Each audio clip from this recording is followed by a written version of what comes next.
Welcome back to the weekly TLC. I'm one of your hosts, Crows, joined always by my co-host, Daniel Marcus. Yes. And Daniel J. You're not familiar with what we do.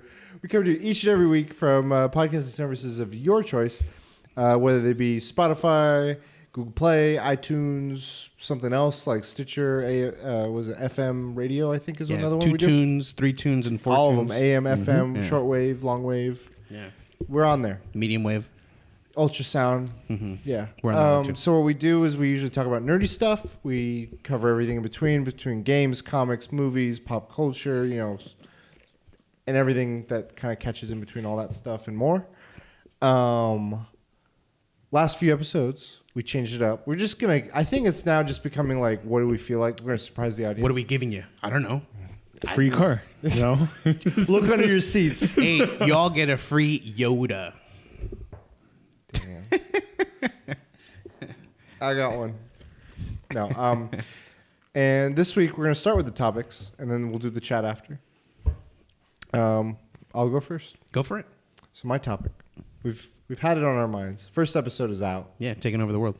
It's here. Elephants. The memes have come. They've stayed. They're going to keep going strong. Weekly Dusty Game of Thrones is out. What? And Nani? I'm constantly reminded every conversation I've had with it, around it, revolving it. I always go back to the realization that there's just so few episodes left of everything, and then I don't know what's going to happen after. And like, there's such a focus, even if you're not like, I have friends that aren't even into Game of Thrones, and they're aware of it, and they kind of like take part in some of the other experiences, like, oh, there's these Oreos, or oh, there's these Funkos, or oh, there's this experience, or whatever. And I'm wondering, like, my question then becomes for my topic is, once Game of Thrones, the show, is gone and is done with, do you think what do you think the next thing to capture everyone's attention in such a strong way would need or is that? And I'm going more off of what we know, not like you could say like something that hasn't come out yet, but my inclination was thinking of in my at least in my thought coming into this was what existing things are there, or because Game of Thrones is an adaptation of a book series. So I thought in that line of thought, but I wanted to know what your guys' thoughts were on like what could it be? What are your guesses? And then also what, even if it's not your guess, what do you think they would need for a recipe to reach this? A Game of Thrones brothel. Oh, that's what It's Littlefinger. It's not dead. He runs it. Yes. Now, if you guys have one first, you can start out. Brothel wasn't serious? No, it wasn't serious. I was hoping. I think that could grab a lot of people's attention. Probably. And a lot of other things too. Everyone's little fingers. Jake, do you have any speculation thoughts? There is no show like Game of Thrones. I think the last time there was a show similar to this was Lost, where it had like theories and stuff, where people were trying to speculate and like figure out things. But there's a lot of good shows out right now, like Atlanta or Better Call Saul, but it's not like a Game of Thrones. There's no like show with lingering questions. So you think that's an element that has given it such a strength and liveliness, is the possibility of discussion and speculation? Water cooler moments with this show. There has to be a show that plays with theories and it's world building, I think, in some ways. Mm-hmm. Do you think it has to be a show? Because one thought that I had was, in terms of existing IPs, there was two that came to mind. There was Marvel to some degree, but the reason I wasn't really factoring Marvel in was that it's reaching a conclusion of its own, and that it kind of would be simmering down. And whatever it's at now, I don't know if it'll go higher for a while. I think it'll take many years before, like maybe when like they introduce X-Men and some other IP, where it starts like capturing everyone's attention to the level that Endgame and Infinity War has. And then the other IP that I thought of, this is in a very broad sense, was Star Wars. I think that's perpetuated for a long time now. Yeah. And then with Episode 9 coming out, there was also the Disney Plus. And they're doing like Mandalorian and who knows what other properties that they're going to try and involve. But I didn't know if that was going to be the same way Game of Thrones has. Yeah. I feel like when it comes to Star Wars, or I already forgot. There was another IP yet, and I completely forgot. Marvel.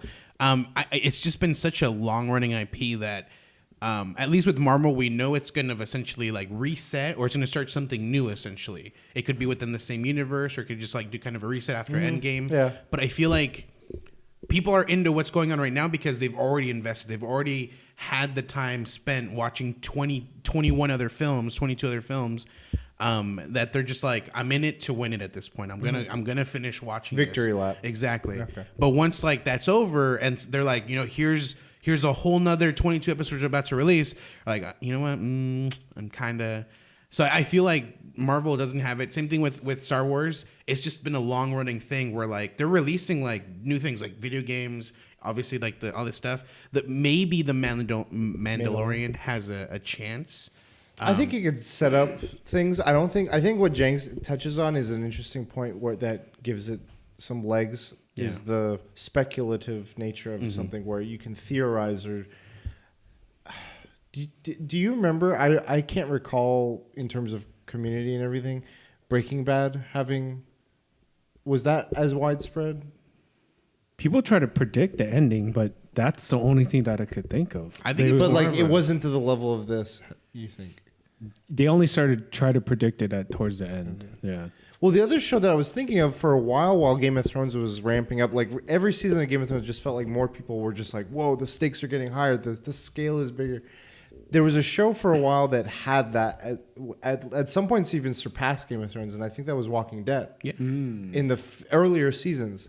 And then there was a point where they sort of started wavering. I think a mixture of like mid-season finales and stopping going and faltering and doing this and that they kind of went their own way.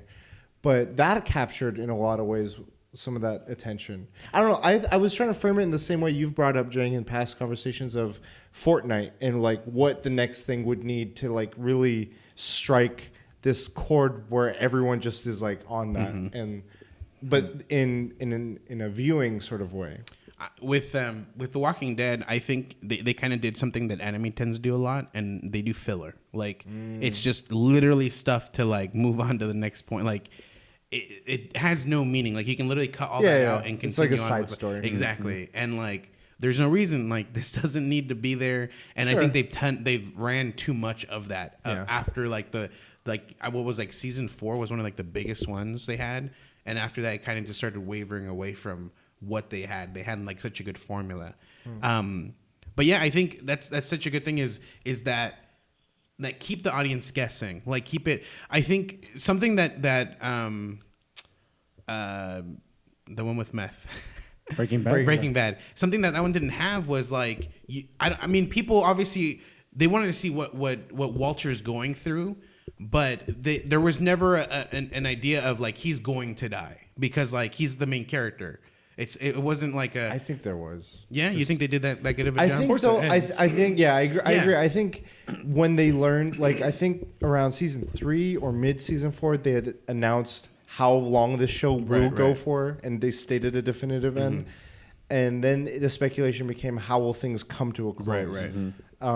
Which is when they started to probably like guessing the ending or whatever. There was a lot more speculation on that, but also speculation of like I think the fun of Breaking Bad became like outside of just viewing it and enjoying it and the story of it was the attention to detail. I think still to this day with Better Call Saul in addition, they paid people like Vincent Gilligan, I think is his name. The callbacks he has, like he'll have a character say just a random comment, and you can look at Breaking Bad like early seasons, and they like it's part of their character, and it's like that detail of like that consistency. There's a scene where they're like, "What are you gonna build? Like we got to get out of this. A robot." And guess what saves them at the end? A robot, the fucking machine gun. I was like, "Damn, the callback is fucking crazy." But like I think that was a part of what people could enjoy or enjoy after the fact of a flavor. I think another thing though is not just the mystery or intrigue is the world building. Like we had talked about with lore is that it adds so many things to, okay, here's the main story, but like I want to learn more about all of this that they've kind of like established. Right. And a franchise that I know we've seen movies of recently, or a movie of, and it's a very well-regarded work of fiction. I know you've brought it up in the past, Jang. Get Out?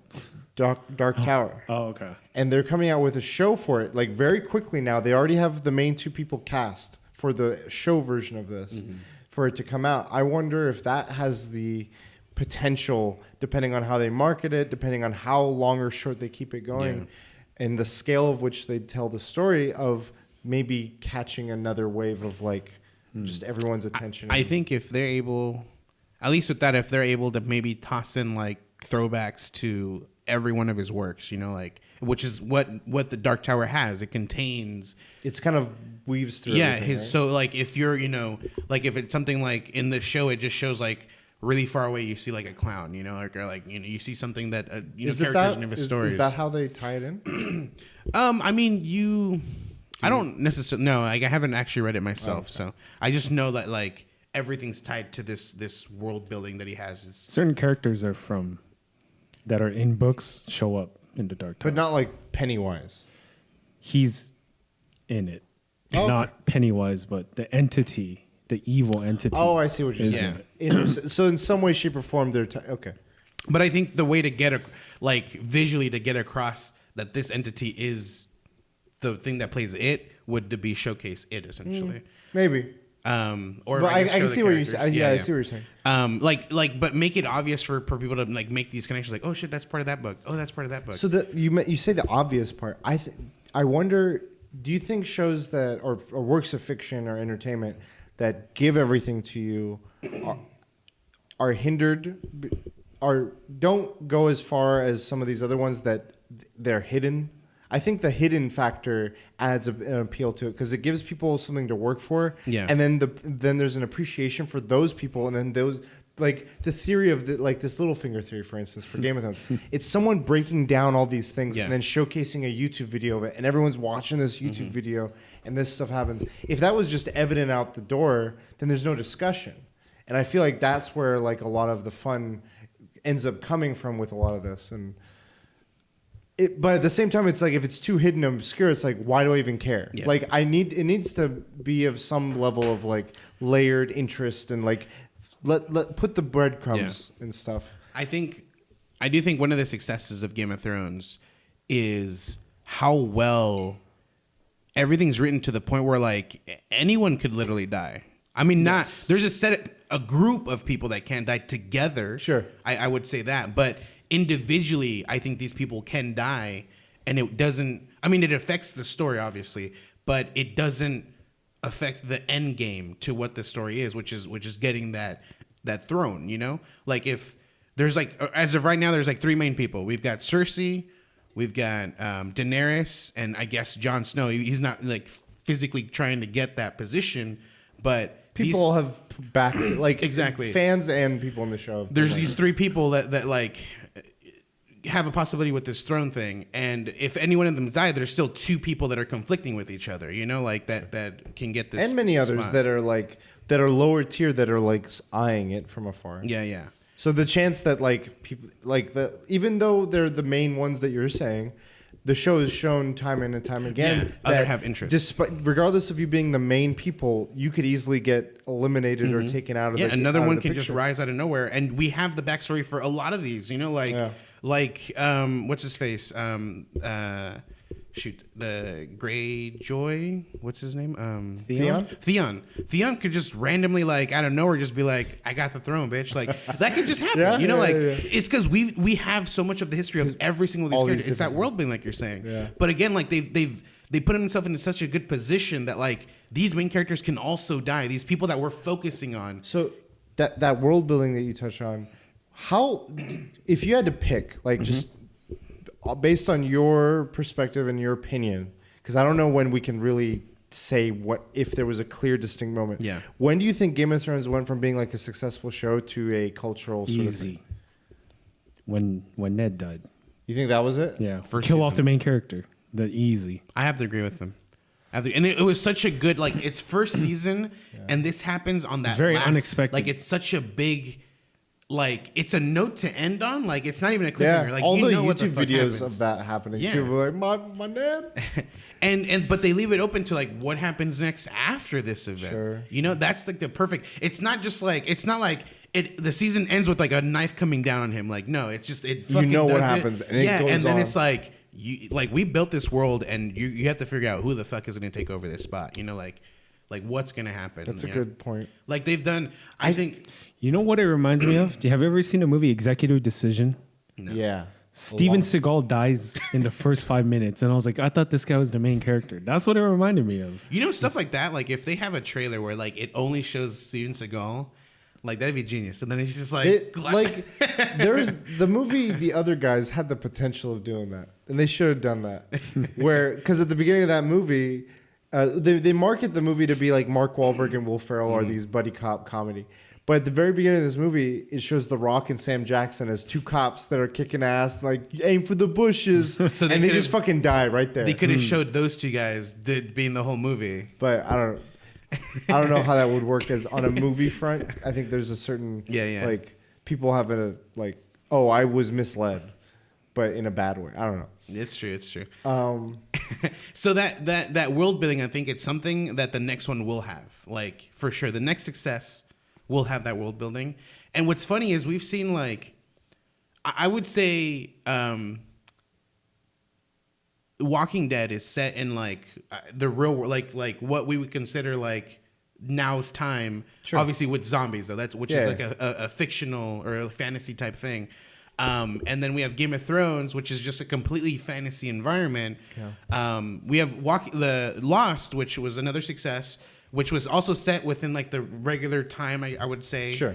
Present day. But it had weird things going on, things that are unexplained.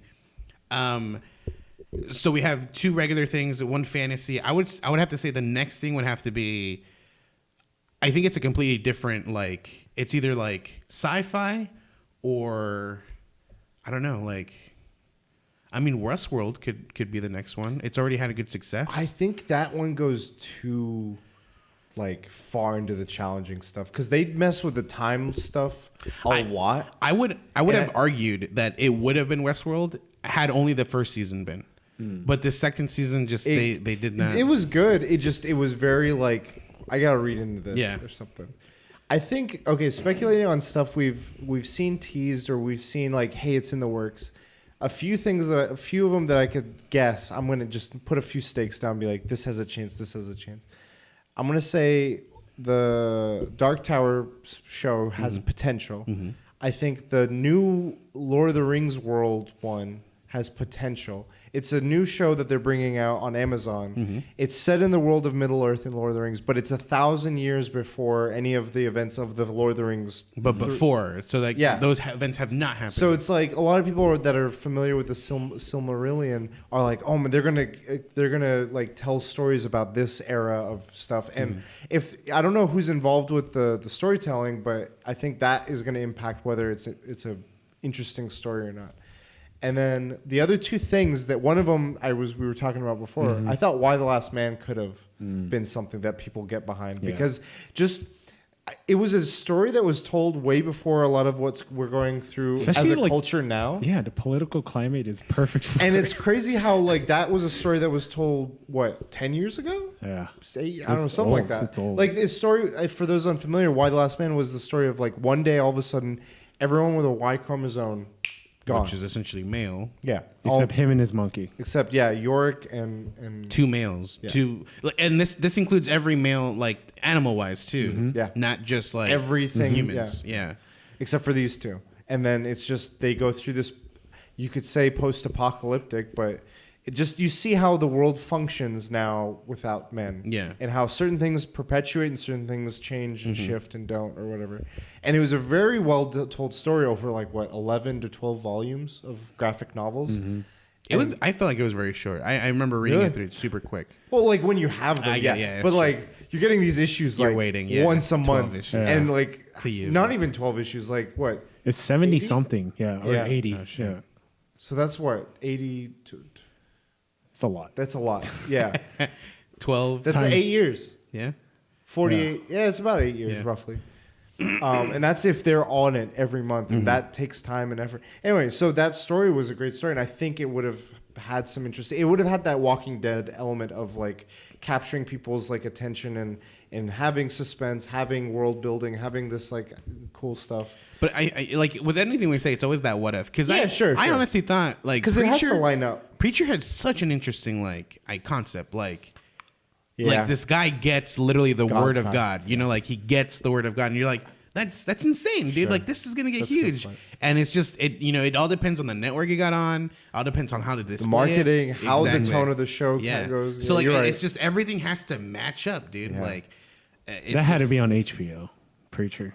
Yeah, like it's watered down, and that's crazy because AMC is not watered down, but like. There's stuff in it that crazy. Yeah. I have to say, with Game of Thrones, I don't feel like the marketing was huge with it. When it started, it was not huge. First season, it wasn't. No, I remember watching it, and people were like, "Why are you? What are you watching?" I mean, when I watched it after like word of mouth that had already gotten out. Okay. Like people were talking about this. Like, dude, have you seen this? Have you seen the show? Have you seen the show? Like, dude, this crazy shit. I think I got into it like on season 2 or season 3. Like, I was not. And I was not an early adopter. Season 4 or 5. Yeah. That's when. Oh yeah, you started late. Yeah, I was not an early I was adopter. There when it first started. Like at least the show started. I'll say. Did you read the books first or no? So I started season 1. I read some article on like Gizmodo or some entertainment website. I forget what it was called, and it was talking about Sean Bean in a new fantasy epic. And like they were briefly describing the books of Song of Fire and Ice, and I was like, that sounds interesting. I mean, I was like in college. I'm like, I want to watch something. So I watched that episode. I was like, whoa. The things I do for love. Well, that was like, I love that they had the actor to play Robert Baratheon. He was in Knight's Tale, and I'd seen him. And the other actors, there was a charm to everyone. Like Tyrion was interesting. Joffrey was like a shit, and I was like, dude, and then the drama was evolve there at this point. Like the way Cersei was in the beginning, the way she is now. Like, I feel like it's a complete change. Yeah. Like a lot just of people looking at Jamie then and now, and you're like, whoa. And like all the kids, and I'm like, okay, I can get. And then that episode ended, and like.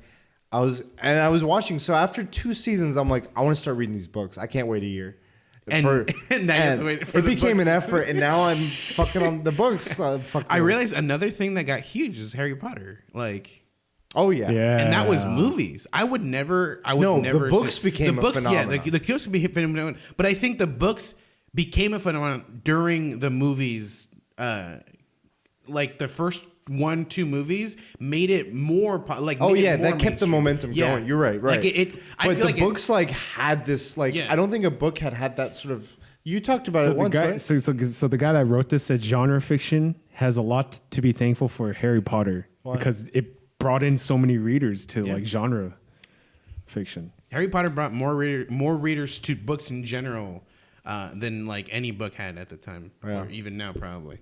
And that's something that guy brings up. He's like, dude, like, are you like, because the panel we were at where it's like a horror thing. Okay. And he was like, obviously we're talking about horror, but Harry Potter has a huge reason why like books are becoming another thing again. Which author is this? By the way? You're pointing at it. I don't know. The Bird Box. Josh Mallerman. Okay.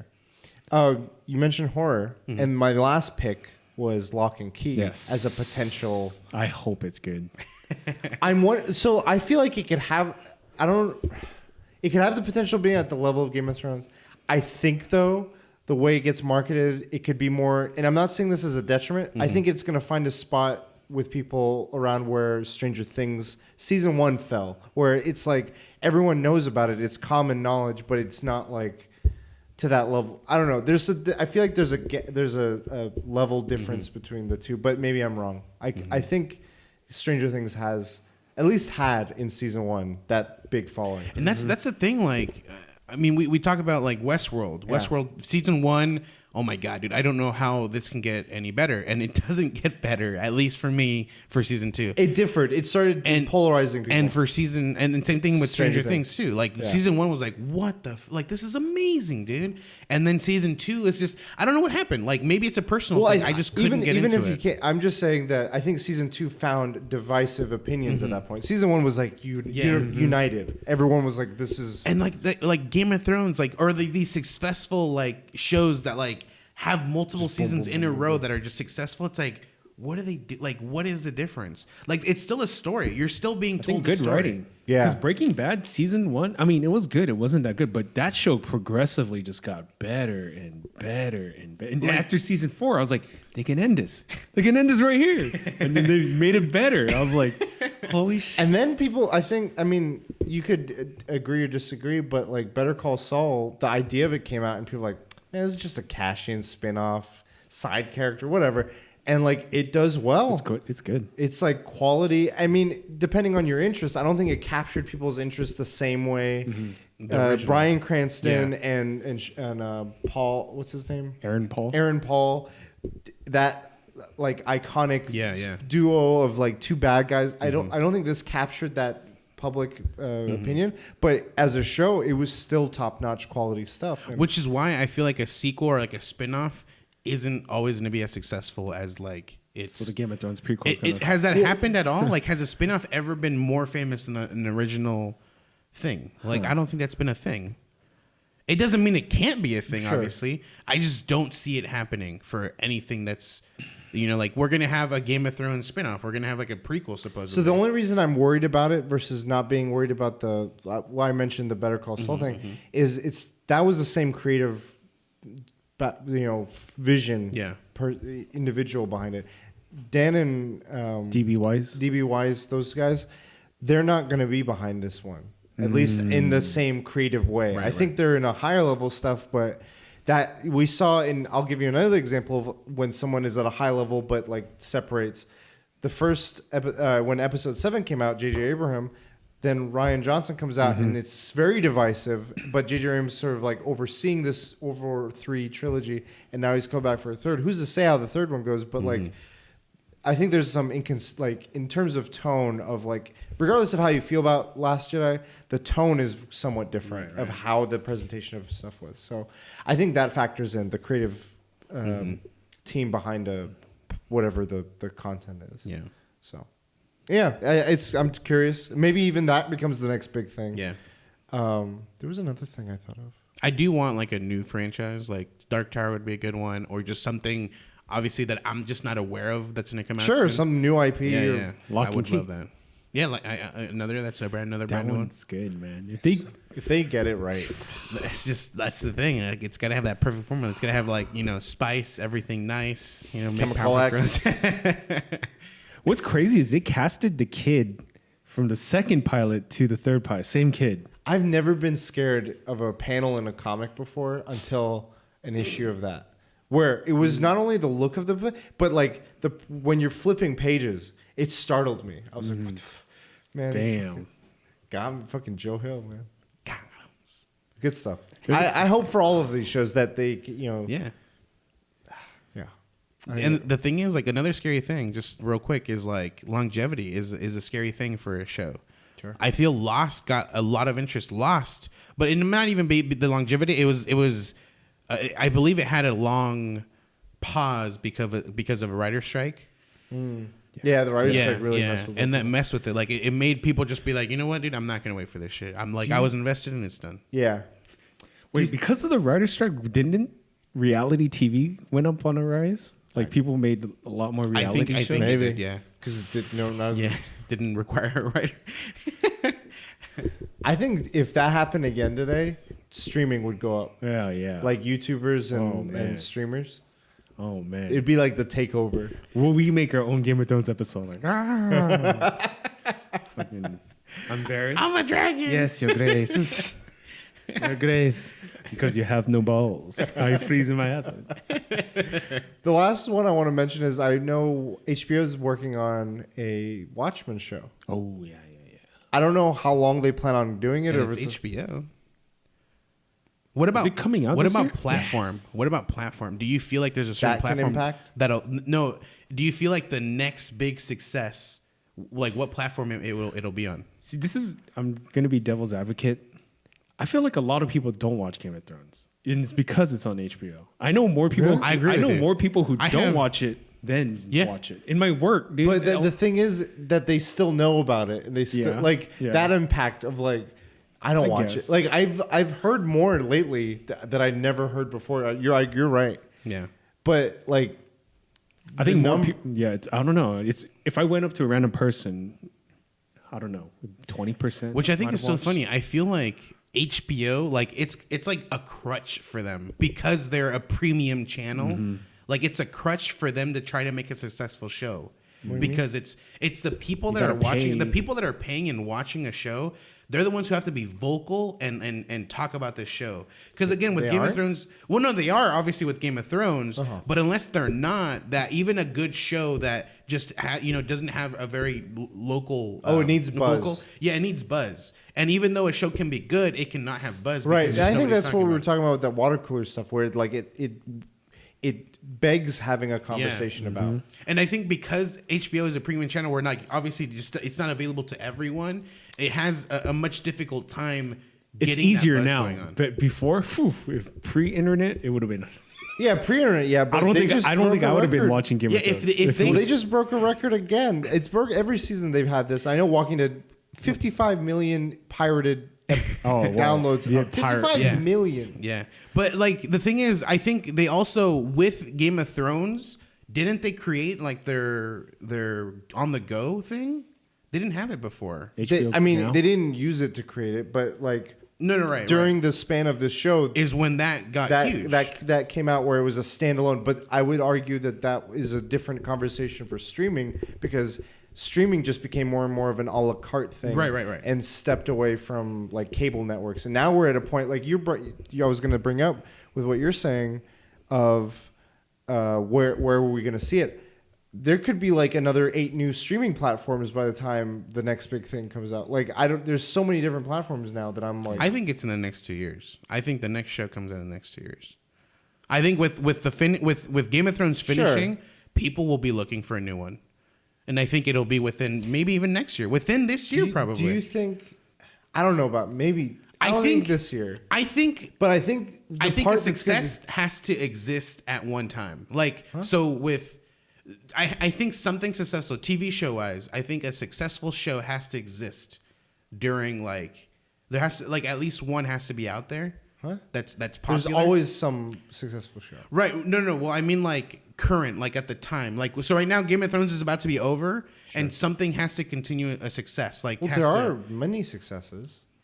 Right. Well, I'm talking about new IP wise, just a brand new I don't know. I think there's so many different shows nowadays that there's going to be countless different successes on different levels. So, but there's always that one show where it's just it's more known than anything else. Okay.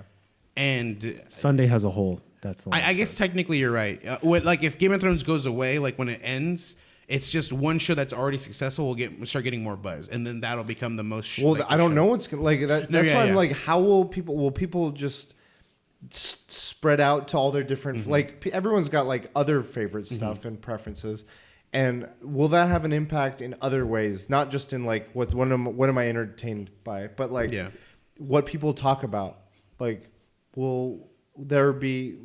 I'm not saying that once Game of Thrones is gone we'll fall apart as a society, but I think that if you take the idea of everyone focusing on a handful of things that everyone's just got their attention on, will they start paying? This is escapism to some degree. So will tensions get higher on certain other things? Will social culture of social media, will you see a uptick in everyone's stress levels because there's fewer things or less agreement on certain things? I don't, in that sense, it might be a long-term more we have to analyze statistics of that sort of stuff, but I'm wondering, in my head, I'm how will people just be arguing about this show? Maybe that's how people keep it going, is they're what the fuck's the book's coming out? Will it turn into straight up just everyone's just angry that? Or will people, I don't know. It's speculating. But yeah. So no platform? No answer on the platform? Well, the platform, okay. If I have to give an answer... Yeah, you got Hulu, HBO, Netflix, I guess standard TV. No holds barred, HBO. Well, it depends on the show too. Well, of course it depends. I'm gonna go Amazon. Amazon? I'm back in either Dark Tower or the Lord of the Rings show. They're both on Amazon. I believe so. I know the Dark Tower one is, and I'm pretty sure I'm just gonna throw a wild guess, even though I don't know what the fuck show's coming out for this. Netflix. Oh, okay. I thought you were gonna say Disney Plus. Fuck. I mean, that's what does that come out in 2019 or 2020? 2019. No, 2019? yeah, it comes out in November. Okay. So, I mean, it's anyone's guess. All of them could be successes, Right. and we're like, I don't have enough time in the day anymore. So, all right, next topic. And that would be mine. So recently, we saw on the news that the I might mispronounce this Notre Dame, Notre Dame had caught on fire, like the roof from construction that they were doing, and pretty much like the whole freaking roof just like burned off. But there's been news that like obviously they're gonna architectures are gonna grab reference materials from different things, from pictures that have been done. I believe like a scientist had like scanned like a year before this fire a lot of the church to like make for like personal research or whatever. They could use stuff like that. But there's also talks that like they might even use reference from the game Assassin's Creed Unity. So I wanted to talk about, do you think there will ever be like a game or games that can be used like for historical accuracy, like something that can be used like in a history class or something like that, or something that'll just, you know, someone was gonna make like a historical type game where you could just see like different things. Do you think like anything like that can ever be a thing when it comes, but like a popular game, I guess, because I feel like you could easily like make like a 3D tour zone for VR, you know? I'm thinking like a game that can become popular because of like this gimmick essentially. Do you want me to go first? Anyone? I'm gonna say VR actually. Like, there's gonna be like, instead of like, oh, I want to travel somewhere, where you can real time. Mm-hmm. It exists right now. Okay, then never mind. But like, not to the advanced level, like where you're like walking up the steps. Because you can do Google Maps on VR. Google That's Earth, true. all that stuff. Google Maps. Like, the VR has made it where even with space, they've made it where it's like, I want to be in this area of space. This is what the stars would look like, and it's basic, but it sets the blocks up for like whatever the next level of like VR is, immersion and stuff. Yeah. But yeah, that's VR. definitely one of the thoughts I had. I think of like, do you remember Encarta Encyclopedia? Yeah, I think of that. That was like, I thought of that as like a game. I'm like, I'm logging on to Encarta today. What are we learning, boys? I don't know. I don't know about video game, but there will be software where you can visit, travel. Yeah. But do you think there'll be a game like, because Assassin's Creed was a successful game that had like a city that was recreated. You know, like they built like they're just trying to copy everything. Well, I guess you couldn't copy the city because that's back in the day, but they copied the specific building. And now obviously scientists are looking to probably use it as reference. There could be games. I always think of Romance of the Three Kingdoms, where does the fake, or not fake war, but they talk about, it's a war game, but it's about actual events that happened in China. So yeah, Gotcha. can see it. I think it's more likely we'll see the tools used to recreate those things in a game for recreation purposes. Yeah. I don't think we'll get an accurate recreation in a video game. Yeah.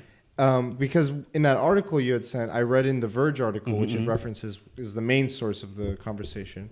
And it was a few years ago, but they published that article because of recent events, as you said. And one of the things they talk about, and I've heard it being talked about in other game development conversations, it's a concept called radial scaling. And what it is it takes an because at the end of the day, as game developers, their goal is to first create a playground that is entertaining, and then create what those monuments and the different objects are in what they represent in the game. And so if the world and the spacing of everything isn't well designed, which is part of the leveling design, then it's not entertaining. So if an area is like realistic but not entertaining, then they change it, and that's where the radial scaling comes, to adjust the scale of where everything is in respect to each other, such that it allows them the flexibility to like not have a narrow alley that they can't really access or something. Like if it's not built towards how Assassin's Creed characters are jumping and navigating, then they adjust it so that it could be scaled in a way that makes it possible for how they level design. And I think that messes with the historical accuracy part of it. So I think there are elements that will intrigue people and hopefully educate people. Like they could recreate. They've done Total War a bunch where they recreate wars through setting certain armies up and doing all this stuff. And like this is how that battle was. And I'm like, that is awesome. Like to show that and then maybe have that in a classroom, super cool. I think the Assassin's Creed games do a lot of cool things with introducing you to historical figures. Showing you how that architecture looked. I know another thing that that game did that wasn't accurate was I think they were trying to put something about the Bastilles. I forget this. It's like a statue or a monument. Yeah. And it wasn't at the time that the game was set in. That monument hadn't been around yet, but because they wanted it to be in the game, they're like, let's just throw entertaining and visual delights in it. We're going to include it. So. The game part, I think, conflicts sometimes with it. But I think the tools used for Division does this as well, is they recreate like place for place, like, hey, I've walked down that street, and that's the thing. So I think there are definitely elements that can be used, and I hope they do get used. And maybe they have like a separate version of the game where it's like, here's the game, and if you want to just, like you were saying, where you tour or like you just want to view it or something. And I think Assassin's Creed has talked about that, where they're like, we just want a history tour. Not a game. I think they built it in Origins. That's what it was. Yeah. That could be a mode that they keep doing and where they deviate from the radial skilling, but I don't know how much more development that is. But they definitely employ historians to talk about these things. Yeah. And I think the other difficult part is where are they getting that information from? The thing I was reading on that article again was Paris is a well-documented city. So they have a lot to reference back to and to build off of. Yeah. Other areas aren't as well documented or as well cited or sourced. So they have to fill. There's a lot of filling in the blanks if they want to recreate. And I think that's a challenge that you would face with that. Yeah. So I don't know. I went on a long thing, but that article was interesting, the Verge article. But I have to agree with you. You bring up a good point. I don't think a game will ever be like 100% accurate.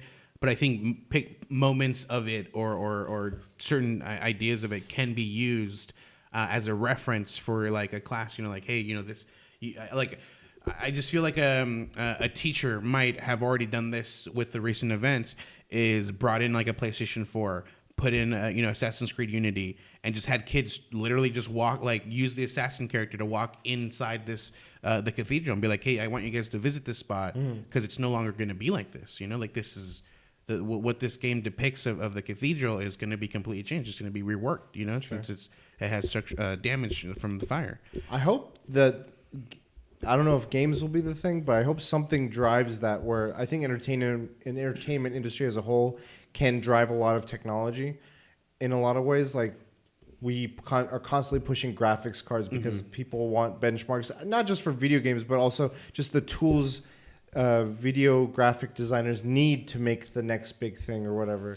And I think in terms of the technology here, that hopefully the games and maybe even movie industry pushes that and makes it so it's accessible. And now they have an existing tool that could be repurposed. I think it's a combination of this drive to make better graphics, better like graphics cards that run better graphics, and virtual reality, because this virtual reality, like just again doing these tours, can be a huge thing. Like literally just make copy for copy a Manhattan, you know, like and just have people tour. Like people can start traveling without ever moving away from their home, you know, like, and not in a sense of like being, you know, like freaking Ready Player One, but like giving people an option to like that don't have money to be doing crazy trips. Or exactly. Yeah. Issues.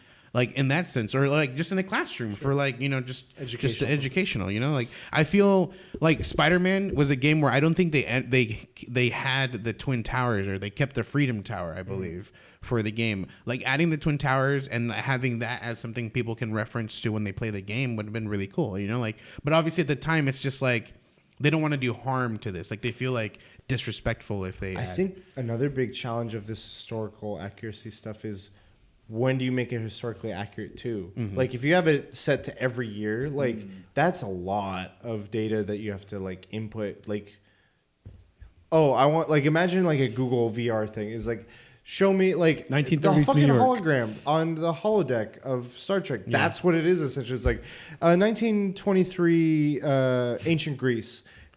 This is how it is. It's like, I think we have a ways to get there.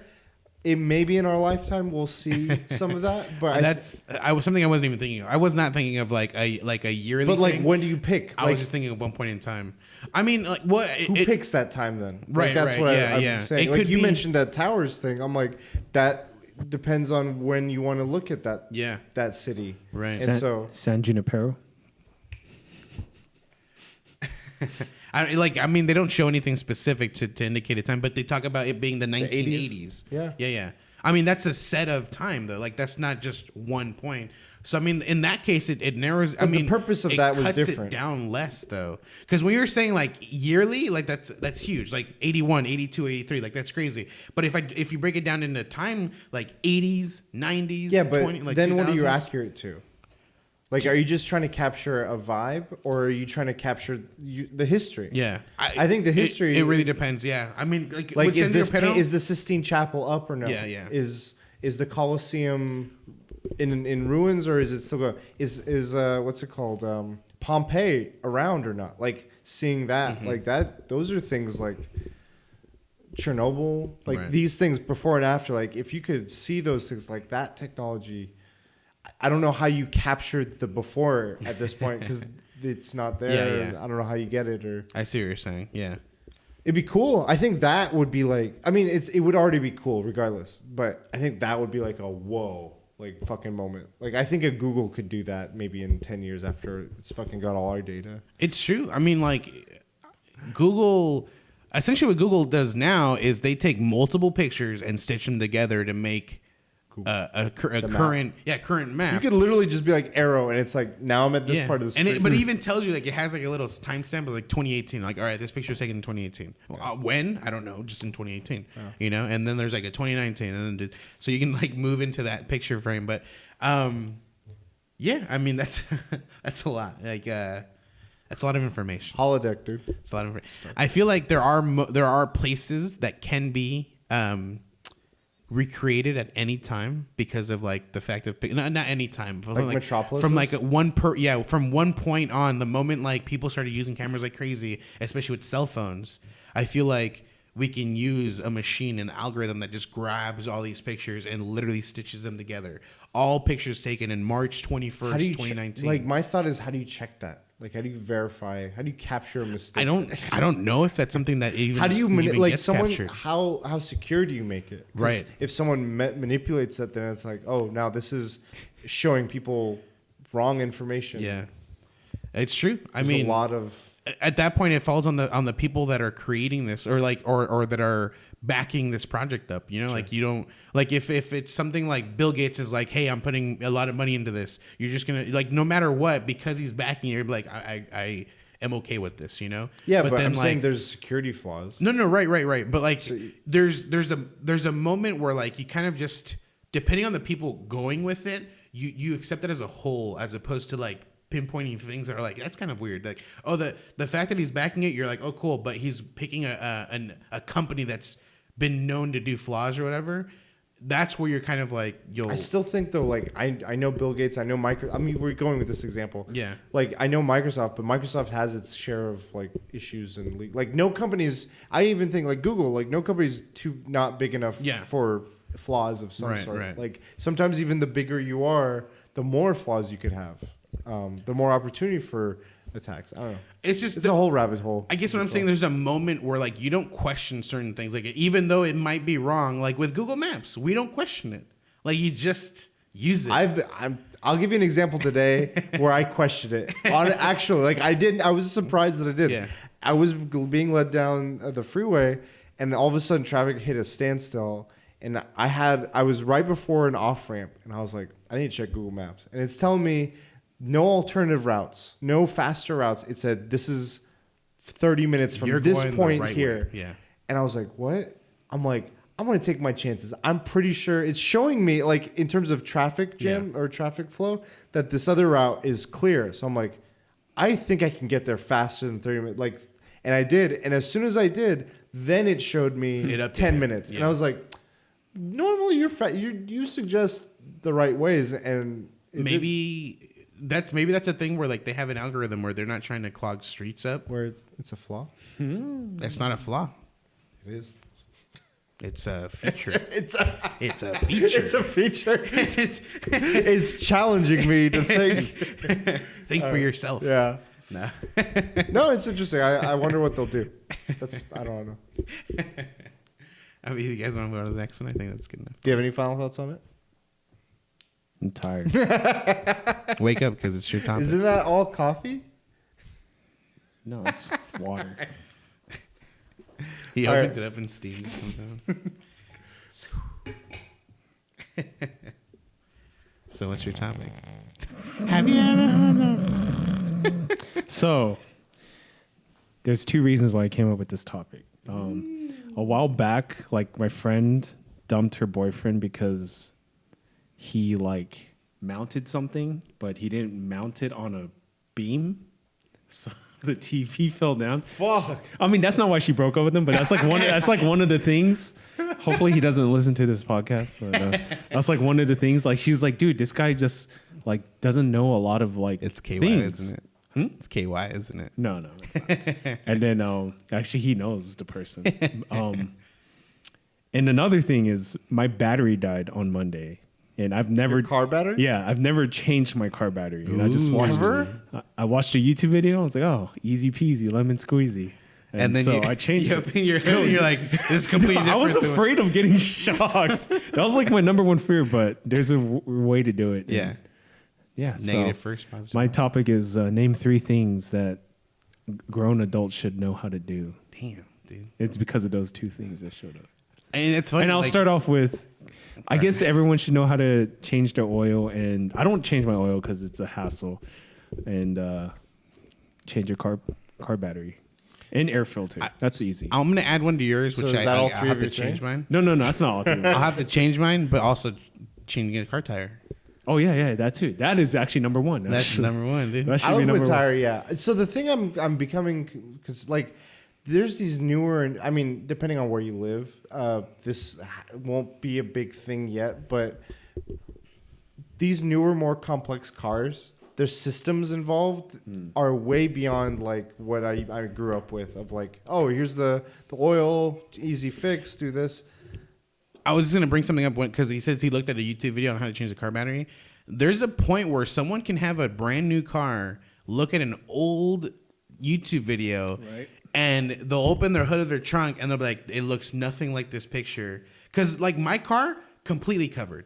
It completely covered. Imagine like a Tesla. I'm using as an example, like yeah, a like Tesla. Like, exactly. I don't know what the fuck. The YouTube video had the negative, positive in an opposite way, and from my car, it was different. But I knew which one. Well, okay, was what. that I understand. What I'm saying is we're getting to this point with like hybrids and electrical cars and right. stuff that if I had a car like that, Yeah, if I had a Tesla? I'd be like, I don't know what the fuck I'm No gonna fucking do. clue. But if we're talking about like a standard car that like 9 out of 10 people have, like what you're saying, I 100% I'm on your side. Like, is it even standard to change a wheel for a Tesla? Like, do you do that yourself, or do you? I have no should idea. be A the Tesla's like another thing to me. It's like, what is Alien. this? I think it should be the same. No? So, like, essentially working on your car. That's your. Just basic stuff, nothing like crazy. Like brakes, Oh, obviously. brakes I think is kind of hard No, because my yeah. dad used to do brakes, and I'm like, dude, this should. I think it gets to a point where, like, if you learn enough stuff, you can kind of put it together on how to do this. But it's still quite tough when it comes to having tools and stuff like that to do it yourself. That was gonna be one. One for me, which I don't think would normally be one that I would have brought up, but I know someone. This is a friend who, You're gonna point us out like that? for the longest time, did not know how to wash their own clothes. Oh, They What's the had thing? like they've never gone into the fucking laundry room or I know, I think I laundromat know or who anything like it that. is. Wow, you guys are gonna just out me like that? What the fuck? Well, let's not say it on the podcast, but what does the person listen? I don't think so. I mean it depends. No, that's not. At least that's not how I'm thinking. But they're like they just like it was mind blowing to me, and I had talked to the parents and like they were asking me for suggestions. I'm like, just tell them to do it, like. Suggestions on how to get that person to know? Yeah, how like Oh, I understand okay. it, and I'm Do like, they- dude, just don't do it for him. Like, Do they that's know how to simple. do it now? Yeah, I believe they know how to do it now. Yes. Is the person you're thinking still doesn't know how to do it? No, I don't know. Oh, if okay. This person knows how to do Gotcha, it. gotcha. Okay. I know how to do it. And well, I watched a YouTube video. On that, I'll go a step further. Is like because generally you can't wash like heavy sheets in your own. Like if you have your own, like you have to go to the laundromat. So that's another thing is laundromat as well. Just learning how to use the laundromat, which is similar to just learning how to do your laundry. Yeah. Okay. But I think that's also you have to understand the differentiation is like you can't wash everything at your own place if you have your own washer and dryer. I'm just gonna go for a very simple one. Computer. Flush a fucking toilet. Like I am amazed how many times I've walked into a stall of like a working environment, and I'm like, it's not even like they shit everywhere or something. It's just like there's stuff in there like toilet paper or whatever, and I'm like, just flush. Like I don't care how you flush it, just get it flushed. Like I don't know, it blows my mind like that they're just like, nah, fuck, not my problem. Or just what goes to your head? How were they raised? At what point did they deviate? Maybe, or he or she or whatever. But I'm just like. Like how is that a thing? Like that baffles my mind. I guess on the same way these baffle, but like I was trying to think of like that level of where like this is a not common knowledge. Like flush the toilets. PSA. Straight into the camera. Flush the fucking toilet. I'm gonna have to skip mine because it was laundry. It was the same. One of the same. Do your laundry. I think I learned how to do it when I was in the army. I actually didn't know how to do it before 18. So 17. So I learned how to do it in the army, which is it's easy. You just, how can you? It's not even that hard. There was a point in my life. I think it was in my teenage years. I learned the process and everything. And I actually was like, don't do my laundry. Like to my family, I was like, don't do it. And my mother's very much like insisting. She's like, I'll take care of you. I'll do this. I'll pour you food. Which is why I would say some people just for a long time don't. Yeah, and that I can see where that comes from. But like, it became an argument point. I was like, do not do it. And they would do it. And then certain clothes that I was trying to be particular about of like shrinking would be like 3 sizes too small now. And I was like, what the fuck? You have to do less. I don't know. It just blew. It just. Yeah. It could also be laziness, not doing your. No, I was timely with it. It wasn't referring to myself. Oh, okay, is not. I mean, mixing whites and colors. Oh, sure. Yeah, I've done that. Just don't even care. It's like I'm doing one fucking. Everything's black or dark for me. I've had white shirts turn pink, and I'm still. Well, now it's stylish.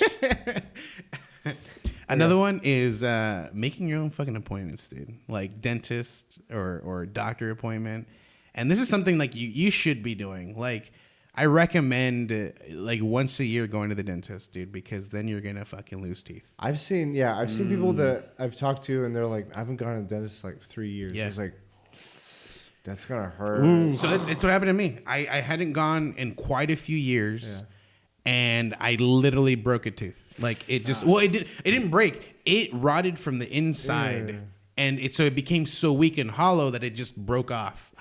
And like I didn't, obviously I didn't make an appointment, and this mistake cost me like $6,000. So from that point I was like, why don't I just literally make an appointment once a year? Sure. To get my teeth checked out and to clean them. I mean, I think the three of us knowing what our occupations are, I wonder if that factors into some people not going or going is whether their occupations have coverage of stuff like that. Right. But I think by and large, for most people I converse with or I know on a regular basis, they have that. And so I kind of have that mentality. I'm like, they should. Like, if you have it, use it. Like, there are people that have it, do not use it. I mean, even if you don't have insurance, I think you can get help without having insurance because it still beats like not having insurance and having to like fix something in your mouth that is just insane price. If I didn't have insurance, that $6,000. I mean, I'm sorry, it would have cost $6,000. I paid like $1,500.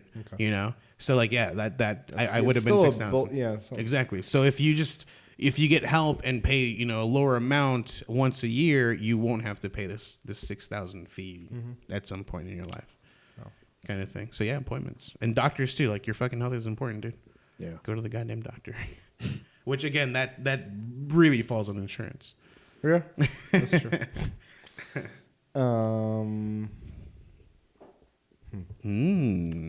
had something and just. Do you have yours? Yes. Go for it. This is situational. If you don't have a complicated tax situation, I had to do this on Sunday or Monday. Taxes were due. Yeah. So if you don't have a complicated like money like income thing, do your own taxes. So for the longest time I had gone. My family had gone to some individual that helps with that. And that's how I knew how to do it. And I was like, I don't know exactly what we're doing, but I bring the forms that I need. Yeah. And I never had anything complicated. This year, I was like, I want to do it myself. So I went to Costco. I got one of those like TurboTax things. And the problem was they were like, hey, this is a CD copy. My computer doesn't have CD. They're like, you could download it. And I was trying to find the thing, and they're like, I had to call 3 customer service numbers, get connected, proof of purchase somehow. Eventually, they were like, okay, you got the download code. I was like, okay, that was a hurdle. But once I got through it, I was like, A, B, C, D, E file, done. Yeah. And it was like the first week, like as soon as I got all my forms, I was done. And like my brother waited like, I was like, why? Why did you wait? Like, I wait last minute. I mean, mine is so easy, and Sure. everything's imported, so I'm just like, I don't have to really. for me do it. though, I'm thinking the sooner I get it done, the sooner I Yeah, wait. yeah, But it's dangerous to wait last minute. because he was doing the same thing where he had never done it before. Oh, shit. And Push gas I'm on like, you give yourself less room for error when you wait. In this, when you've never done it before. If you know what you're doing, then yeah, go for it. But I agree. Like I have coworkers who it's easy. Like it's the same thing. Like you literally copy box for box what it's asking you for, and you're done with your taxes. Yeah. And they're like, no, I don't know how to do it. And they go to H&R. They pay like $40, $100 out of their own. Well, I mean, sometimes like they tell you like, hey, we can take it out of your refund. And I feel like they're losing $40 to $100 for no reason. Isn't there like a law coming up soon or a bill being passed where it's making it harder to purchase? I saw something recently in the news where it's like certain government actions have been taken to make it more difficult or pricier to do your own taxes. Oh shit! I don't know to what degree, but it's to those services that you can utilize. I think it's the free ones. I used Credit Karma, which I use like to monitor my credit, has credit tax or whatever, karma tax or whatever, which is like their own version of like the tax version of TurboTax or whatever, completely free. I used it, did both my federal and my state, and I got my money back. I got one. You mentioned credit. Pay your bills. Yeah.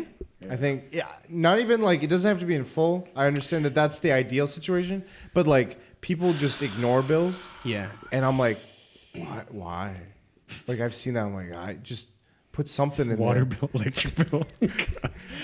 Just Well, auto- it's a slippery autopay. slope, but like, Easy. auto pay like makes so many Autopay. things easy, but like keeping some consciousness of like what's going on. I would say this is a long year, so I wouldn't say it's mine. But at least having a bill of your own, like if you're sharing houses or something like that, Bill of your own? like a bill that bills to you with your Oh, name on yeah, it. yeah. Because this shit helps with like when you're trying to get like right now, to the California, they have a standard license, state ID, standard driver's license, and they have now the real ID. Yeah. The real ID requires like 3 documentations. It requires your original, either birth certificate or social security number. Okay. And then requires like some form of bill that goes to you. And then it requires some other bullshit. Blood. It requires like all these different things because that is now going to be considered like within the United standard. States to travel. Like Yeah. if you're using a standard California ID, it will not work to travel after 2019. 2020. Oh man. Yeah, October 2020. Yeah, or yeah. something It's like that, mid 2020 that Yeah. it's like you need this. Yeah, you need a real ID. You're like or a passport. Yeah. But like you can no longer just use your ID. So you're gonna have to if you don't have this real ID, you will need have to have a passport passport. and- yeah. So like it would just make it easier if you just have like a bill that comes to you. Just fucking either your phone bill or some shit like that.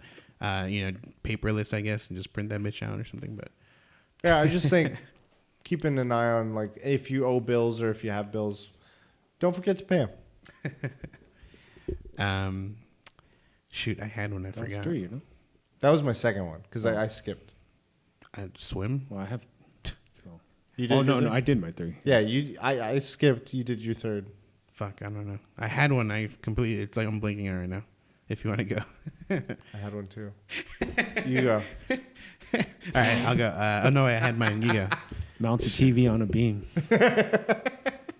You know what's funny is, so I bought like on sale. I bought a $30 TV. It's like it's supposed to be like a $70 TV. I bought it for $30, enough to fit my. I have a 40-inch or whatever. Okay. I have it standing on like a desk that I have, or not a desk, but like a TV stand? yeah, a TV stand, but it's also storage for everything else. And I've been meaning to mount it up. But I know that this sucker being so big, I cannot just mount it to fucking drywall. Like, I need to find studs. I need to make sure it's connected to this. And I searched behind this, and I can't. I like have a stud finder. I can't. It doesn't. Like, it beeps like all the way in the edges. And I'm like, the fuck, the wall not have studs? And I'm so scared. So I'm like, you know what? I'm not gonna mount it. And now it's been it's been 2 years now, I think, that I still haven't mounted this fucking TV. And I've been thinking of actually just building a fucking wood stand In front of it? in front of my wall. And I'm like, here's a fucking stud. It's just the whole wall that I just built, and just Wait, like what would that wall be supported to then? no, it would be like it would have like two 2x4s like lengthwise. So it would have it be its own stand. I would put it. I'm worried.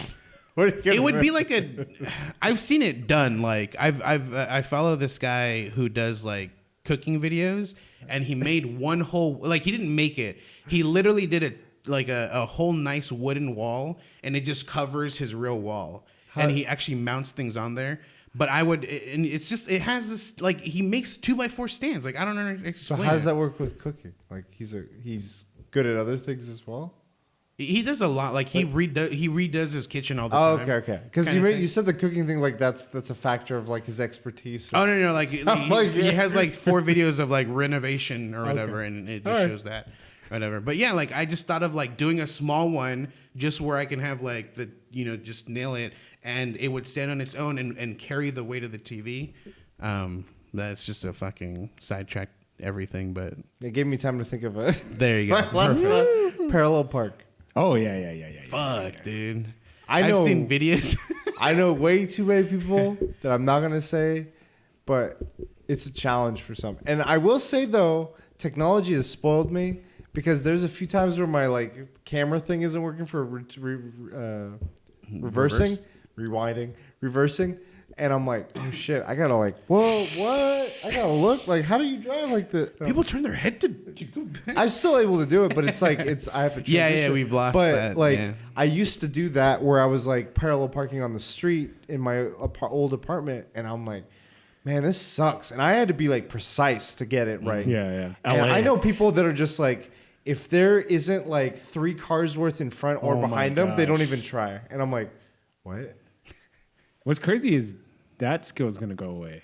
Because there's cars that do that Auto? now. There's cars that do that now, that parallel park for you. Really? Yeah. I wonder how good they are. Like, how They're much pretty distance. Like, functional. what's position? Does it do it from any position in your car? Or I have does no it be idea. like, I think you have to be kind of parallel to the... Yeah, next you have to car, be parallel and to then a you press a car. button and it yeah, does it and it for just you. does it automatically. That's going to go away. Driving is going to go away. I think it's going to be similar to your stuff where the oil and stuff, like, that'll go away around the same time, parallel. Man. There's more, but like that. You see those horrible videos? I guess another one. This is related Just to going like, I've in seen and out one the same. I think that's another one, but turning off your utilities like electricity or water. What? You turn that shit off? Yeah, you can turn off your water. I leave it on, dude. I need sound all night, so I leave the fountain on. No, well, obviously, I mean, like, if you're gonna like renovate your bathroom or something, you can't just fucking disconnect the shower head and this water's gonna be spraying everywhere. You gotta turn off your fucking water. Oh yeah. In that sense, or like electricity wise too, like you have like a breaker box or whatever. People need to learn how to use that shit too. That's true. Yeah. Circuit breakers. Hell yeah, bro. Educating people. Knowledge.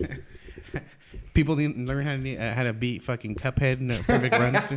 How to do a blood level 4. It's an adult People thing. need to learn how to cook well done steaks in Monster Hunter. No.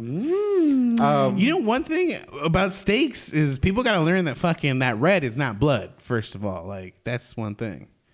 Everyone who doesn't eat medium rare or like rare steak or like any type of meat that's not cooked all the way through, they'll be like, no, I don't like blood. No, I don't like the blood in it. I'm like, that's not blood. That's protein, bro. It's called the protein water. But isn't it like also how it's like how much of it is cooked? Like it's rare.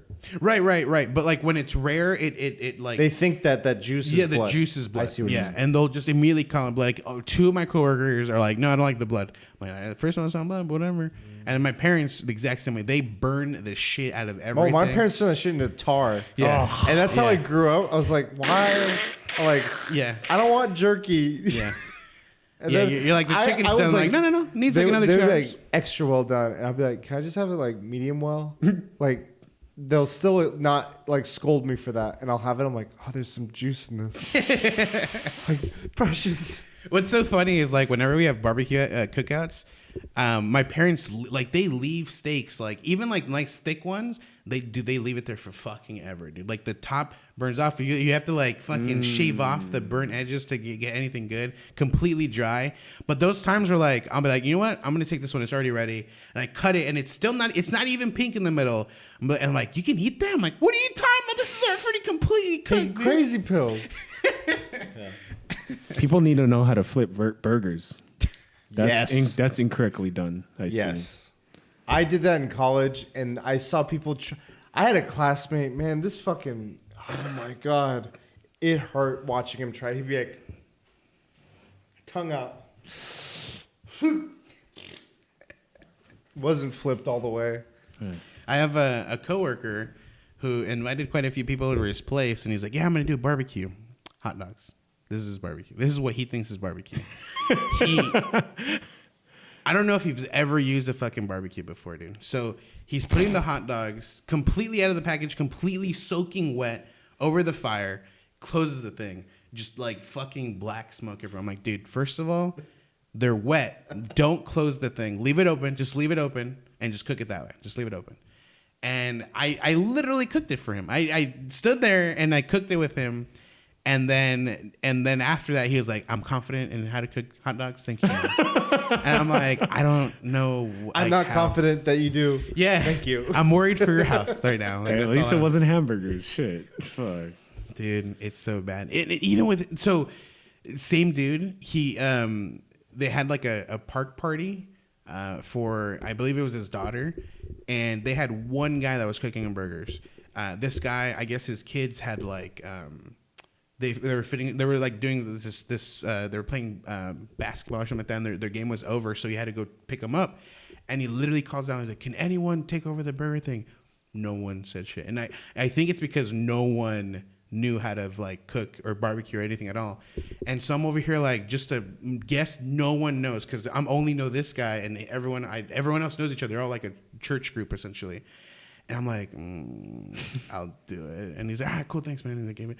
Yeah, dude. Like, I think if I wasn't there, no one would have been cooking. They would have just moved the burgers out of the way and waited for him to come back. Yeah, but then they would have been rare, and everyone would be like, nah, I don't want it. Dude, it's so bad. All right. What have you guys been up to this week? Quite a bit, and I can't remember it. You were going to tell us something on the podcast. I got fiber. I got internet.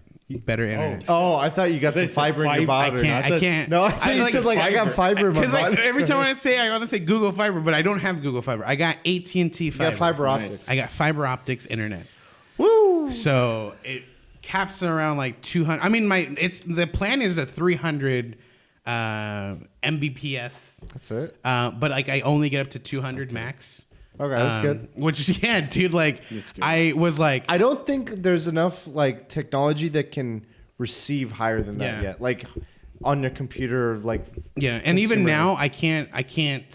Not even our phones can. I can't connect perfectly, like wired wise, to the modem. So are you wireless? I'm wireless, so Wi-Fi. Okay. And I'm still getting this speed, which I think is really, That's really great. And it's because I had invested a long time ago in like a better card, Wi-Fi card. Oh, for your It's computer. a PCIe slot. But I was like, I need to use the max speed right now. Like I need to download something, and I downloaded a video game. Was 12 megabytes, 4 minutes. Was amazing. Was it fucking amazing, dude? Would it take me like 4 hours probably? I'm not even gonna lie. Would it take me like 4 hours with my older internet connection? So you had talked about this last time or no? No. Oh, okay. This was like literally it happened all within a week. All within like the week, like after we had already finished, and now that we're talking. No, what happened was I see the internet. What happens was my dad was telling me like, hey, I'm talking to someone in the neighbor's side, and you know, blah blah blah blah, and I'm like, the whole time I thought he was talking to the neighbor, and he was like, yeah, he's installing fiber, and I'm like, what the fuck are you talking about?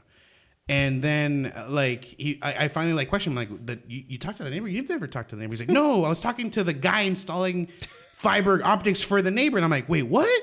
And he's like, yeah, AT&T dude was here, and my dad ended up like, we have a banana tree. Okay. He gave him a whole fucking bunch of bananas. The guy was like telling him like, dude, those are perfect bananas. He's like, that's a perfect banana tree. And he's like, I'm so jealous. He's like, you want bananas? And Give me fiber optics. He gave him a whole bunch of bananas, dude. Like a whole thing. He just chopped it off, gave him the bananas. Fucking trees. These trees only grow one bunch of bananas. That's it. That tree is done for. They don't grow more. So he fucking ruined it for everything. Yeah, but bananas are cheap, dude. But and the guy ended up giving us like a little box that extends our Wi-Fi for free. And then I was like, fiber, huh? And I literally like next day fucking called up AT&T. I'm like, I need fiber in my life, and they're like, yeah, just have more. How many more bananas you got? Yes. Call the tally man. He's coming. No, and then so have you been enjoying it, or besides that, it got installed Wednesday, which was fucking yesterday. Okay. And then I haven't even had time to try it out today either. But you know what that means? Cold Marmalade is back. Oh, that's what that means. Unlimited power. That's what that means. So we're gonna try streaming again, dude. Okay. So that's gonna be exciting. Because of this better internet, I've been playing more Destiny. Like no more load times whatsoever. Faster than everyone else. I still want you to do that one strike, because I'm convinced it's not anyone's internet. Yeah. It's just the way the programming is. Well, I mean, you have way better internet than I do still, and you're having trouble, so it's probably it's smooth, and then I'm mid jump, and it's like loading. You know how when we played together, and like you're fucking halfway across the map, and I barely when we're loading in. Yeah. That happened to me. Like I loaded in, I left, and I'm like, wait, there's no one with me. I turned around and they barely like loaded in. I'm like, this is good. This feels real good. Now this is pod racing. I was like, this is nice. Yeah, super fucking quick loading, dude. Nice. Strikes, like, dude, I'm already like halfway. Dude, I was speedrun. There's the Vex one, the one where you do the new Prison of Elders. I literally got all the way to the train part before my teammates loaded in anything. I was just like booking it, and I was like, I'm really fast. I'm like, no, dude, I just load in a lot quicker. I'm really fast. And so that was fucking amazing. Cool. And then what else? I mean, I guess that's really the biggest thing is Google Fiber, dude. It's amazing, dude. Google Fiber? Well, see, this is why I kept saying fiber optics. Same thing. AT&T Fiber. It's the same thing. It doesn't matter who it is. More fiber in my diet. More fiber, bro. But it was, dude, it's... So besides that, anything else? I'm excited. That's it. That's all that matters. All right. The most important thing, and I've said it, and you ruined... No, I was kidding. Uganda Knuckles, dude. Watch out. Welcome back. Show you the way. I don't know. Like, I want to do things now with this much internet speed. Like, maybe upload videos, just random ass videos now. Give me your videos so I can upload them. Let me do your job for you now.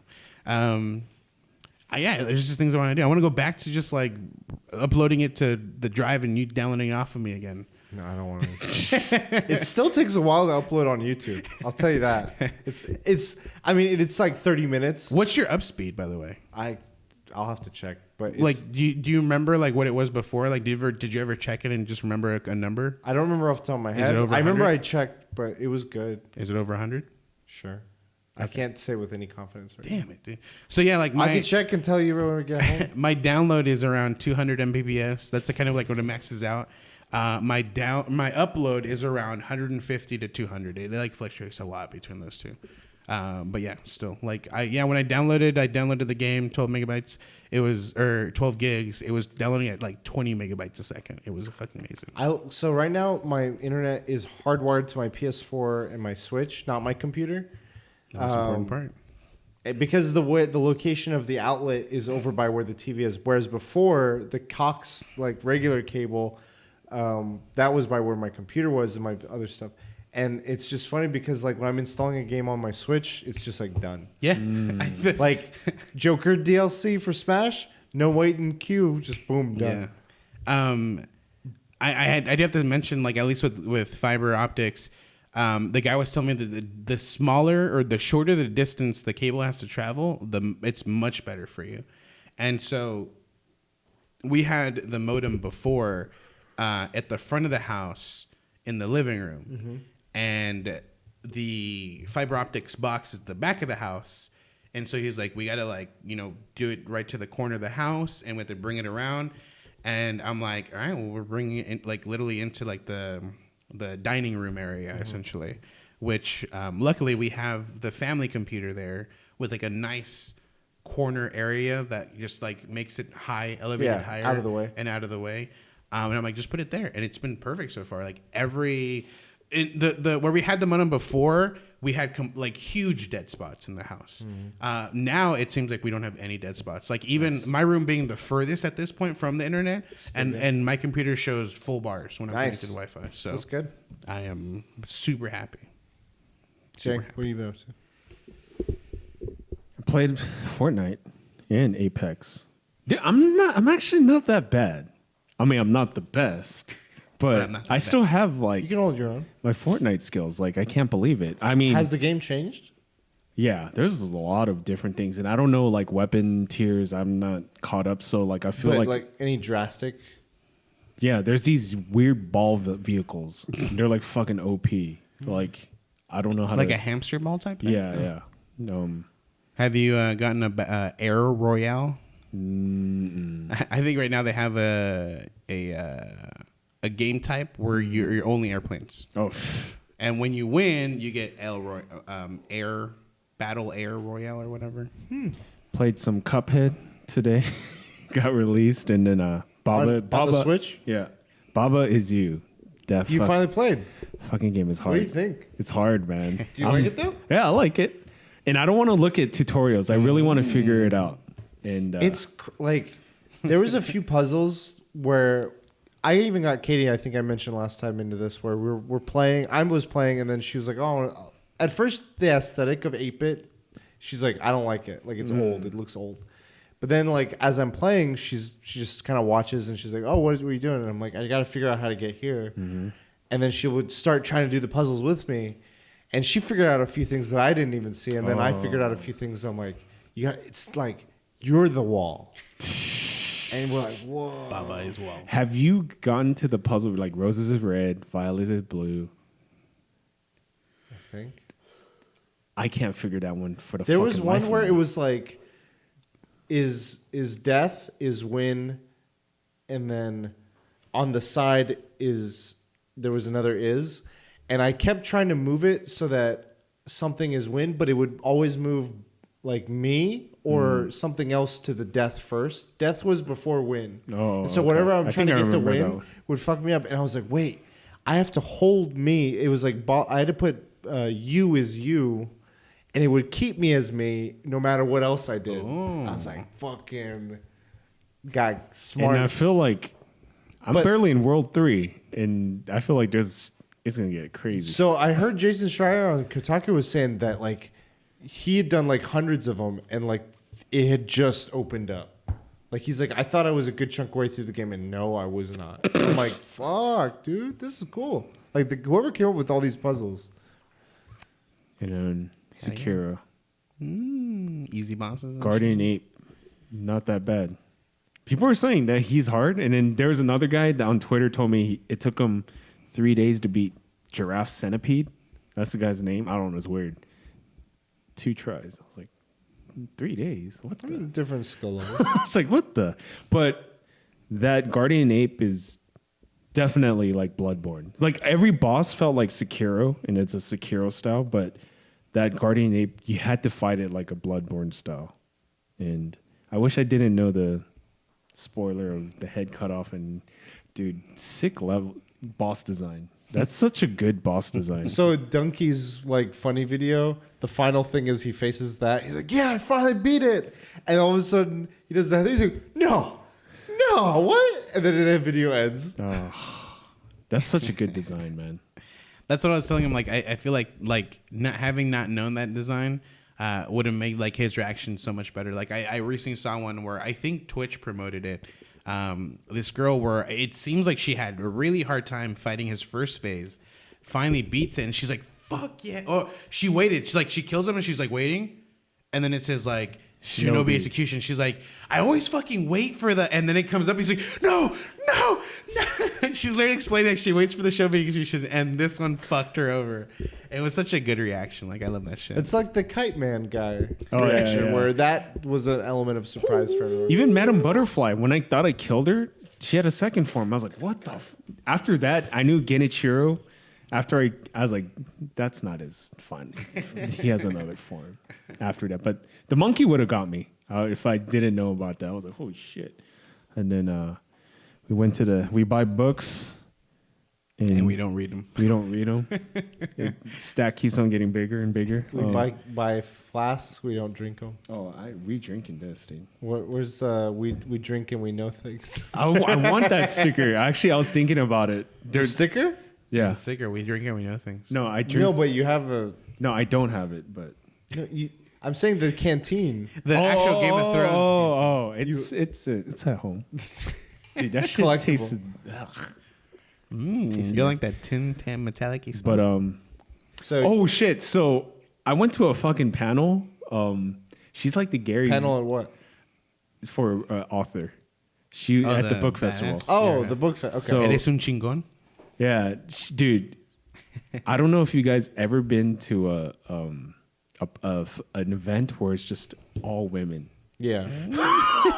You've been to quite a few. No. This was The Harry Potter wasn't that? No, not Harry Potter. The Handmaid's Tale? no, wasn't no. You did the shoot, the girl who does the vampire, the Twilight? 50 Shades of Grey, isn't that one or no? Was it vampire? No, I don't remember. Twilight. Was it? Oh, Twilight. Was it that one? But I went to that event at the tail end, and I was at the very end. But It there wasn't was like I still- was sitting in an Right, event right. and watching Okay, everything. but it was still. It was the energy was fucking weird, and I was sitting in. I was the first one in line, and I just like this feels Staring back. fucking weird right now because I was like Why? sitting in the front. I don't know. The energy was very different. Like I've never been to an event where it's 99% women. Like it was just really weird, and I was like, dude, I don't belong here right now. Like, if you've never been to an I'm event, glad I didn't go.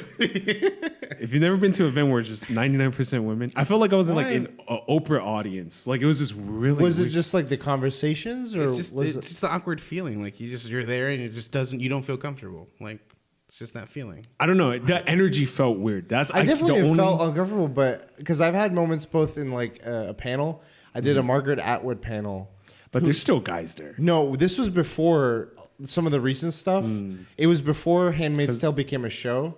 It was about one of her books, and like I was going there to get an autograph for her for Katie, and I go to the panel, and like I saw maybe 2 guys at the most, and it was a packed. It was like in an auditorium. You know, okay, I take But- it back. The but- energy was weird because it was like a motivational thing. Okay.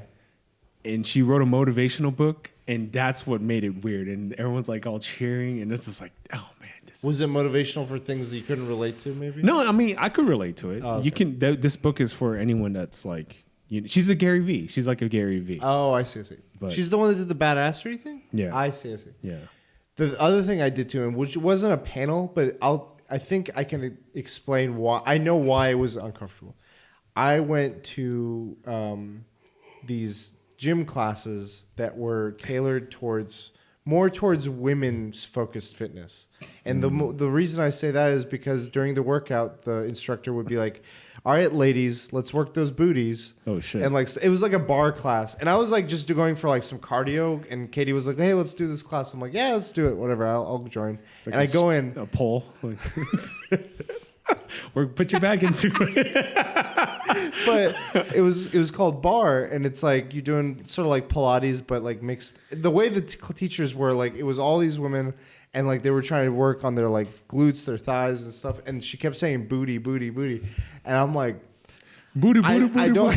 Booty. I feel like the way they're shaping, because they're going for like, let's work on our beach bodies, ladies, and I'm like, man, I'm just like being ignored.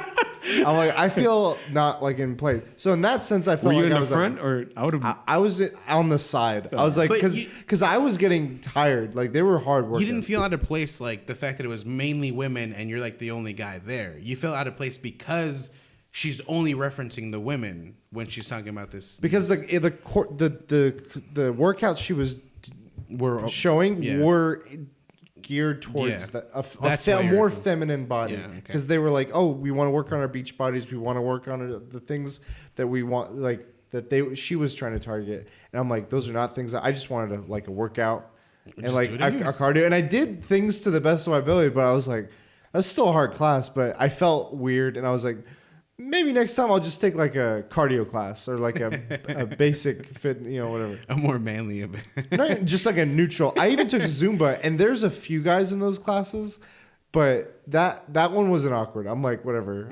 I'm here to goof off. Like, but I can see what you're saying with the excitement and the motivation. Yeah, it was. And then, we went to a podcasting panel, which it was basically a commercial for their podcast. Damn. Just like this one is brought to you by. I forgot to mention that I did go to the book fair with him. Thanks. Fucking completely sunburned the top of my head, dude. I haven't shaved because I'm peeling and I'm worried that other shit's gonna fucking shave off at the same time. Wear a hat, dude. Bring a hat. Sunscreen, dude. I mean, I'm not used to it. I'm not used to being outside. It's not something I do, dude. Conventions, bro. Oh, one thing that's annoying is there was a guy in front of me, the guy who wrote American Psycho, Bret Easton Ellis, and there was a guy in front of me, total eBayer, dude. Like, you can totally tell. And then he had a stack of books, and then the guy's like, "Oh wow, your first editions. Oh, just my name, okay." And then he's like, and then the guy's like, "Oh, could you write the date on it too?" Like, I'm just like, oh. Like you could tell like Brett's kind of annoyed, and then he's like, "Oh, can you also pose like a picture? You know the eBay pictures." Yeah. I was just like, this guy, man. Can you dance like a monkey too, please? It's like. But then you go in and save the day, and you're like, "What Harry Potter or character are you?" No, he asked them, "Who do you think is on the Iron Throne?" Yes, and he doesn't watch Game of Thrones. Oh my god! And then he asked the Harry Potter question. Fucking strategies. Yeah, cool. Have to back up questions.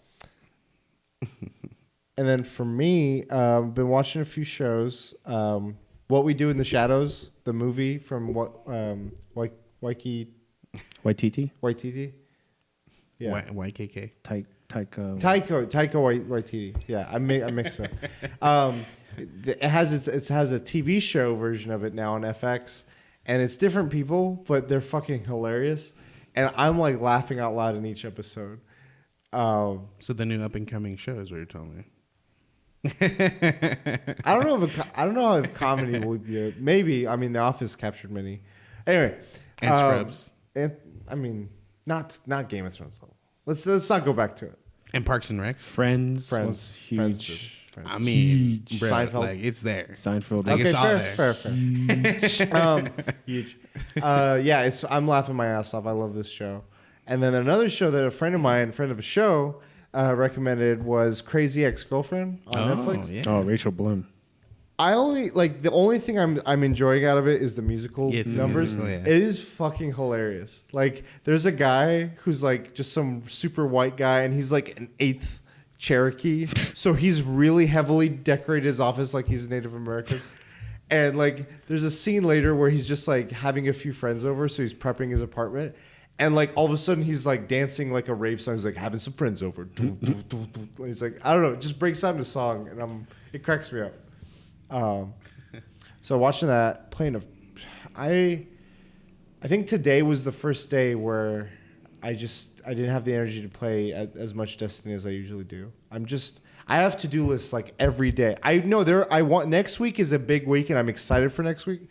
But right now, this week, I'm just like, there's things I'm trying to get to 2 of those seals. Like I have one seal, the Dredgen seal for Gambit. And it's like, you've accomplished the pinnacle activities for this. Well, this is a seal and a title.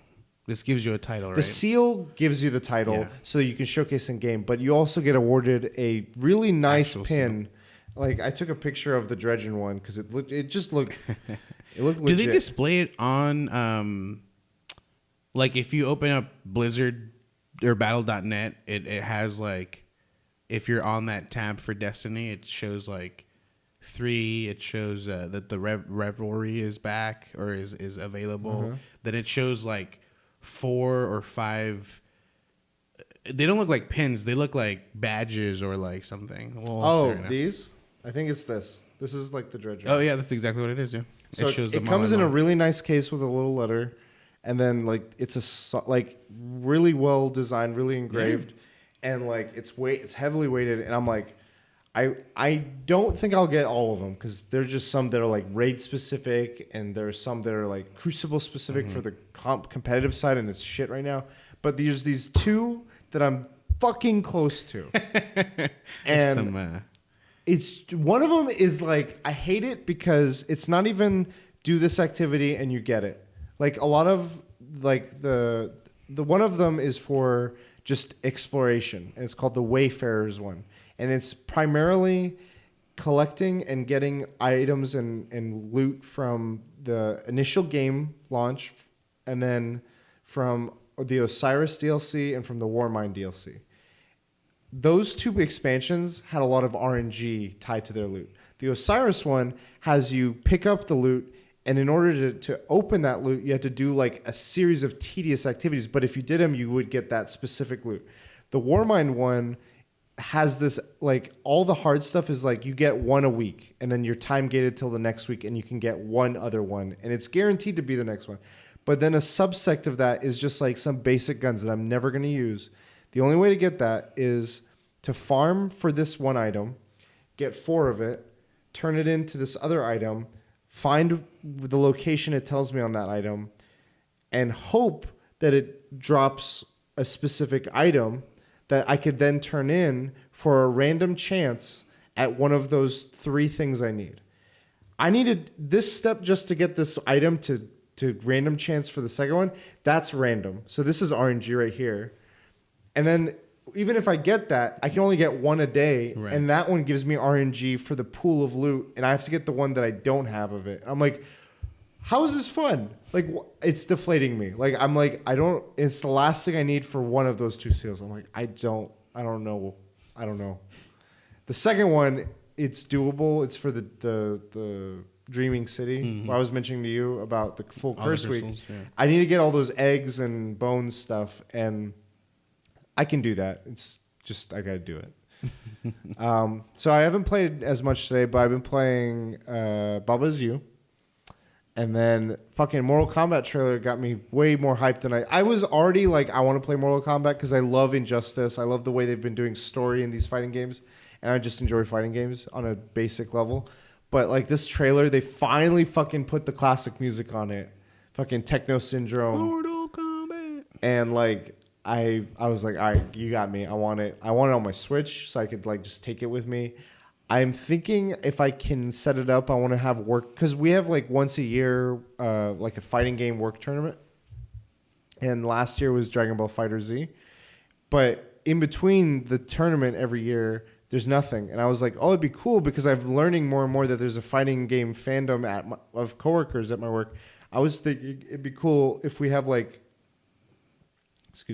regular like recurring lunches, maybe once a month, even at the least, and just have a different fighting game. So like I'll have like Street Fighter 2 Turbo, and then another week it'd be King of Fighters, and then another time it'd be, I don't know, Smash Bros. Or it'd be some like convoluted weird spin-off one or something.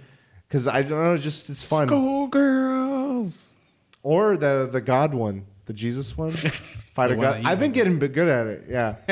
There's a Power Rangers one that's like Marvel vs. Capcom. Anyway, there's a ton of fighting games. I'm excited about that.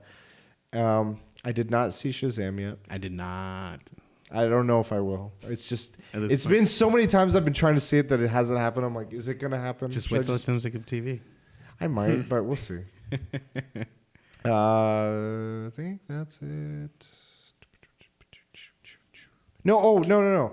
I ran a 5K on the weekend. We didn't really train. I mean, it's not a big deal. People run a lot just in general, but like Kane and I went to one of these themed ones. It was like superheroes, so we wore the things we wore at WonderCon, our Hulk and Spider-Man shirts. It was fun. It was a good time. I realized running was not good. Like it sucked at the time a little bit because of the heat, and I didn't put on sunscreen. So like afterwards, I was like, "Oh man, I'm burnt." And the day before, I hiked and it was sunny, and I was like, "Fuck, man. I'm burnt." Extra crispy. So then Sunday came around and Game of Thrones. I'm like, "Yeah, winter's here. Yeah, turn the AC on." So yeah, the Game of Thrones. You were burnt like their parents cooked. Oh shit! Oh shit! Oh shit! The memes are too good for Game of Thrones this season. Yeah, like that's part of the fun of this. The brand one's always got me, dude. There's so many good ones. 5 more episodes. Fuck, man. 5 more movies. The second episode is like 60 minutes, and then after that, each one is 84. Yeah. The third one is 84. And I saw the titles of the episodes. I was like, okay, I can kind of. I'm not even looking at the titles. I know. I can tell what the last one is. The end. Dream of Spring. Easy. Just not yes or no. Game of Thrones is predictable. That's a good answer. All right. Where can people find you guys? They can find me at the Filio everywhere, I guess, even though it's not true. At the Last Bosses everywhere. And at Creature Prime. You can find Vargas also at Cold Marmalade soon, right? Yeah. You can find us all at the Weekly DLC. Let us know what you think. If you have any thoughts on anything else people should know as adults. If you think of any other historically relevant things with video games. Or if you don't think there will be a life after Game of Thrones. If it's just over for all of us. What was that? Oh, no. I'm just going to show Jay. Oh, okay. Well, sorry. You can wait till after this show. Yeah, you can. Before I was really interrupted. You interrupted yourself. Where can people find you guys? No. Yeah, thanks for watching, everyone. We always appreciate you. This is 115 episodes now. God damn, too much. Not enough, dude. Triple it up. Triple H. Until next time, we'll DLC. You later.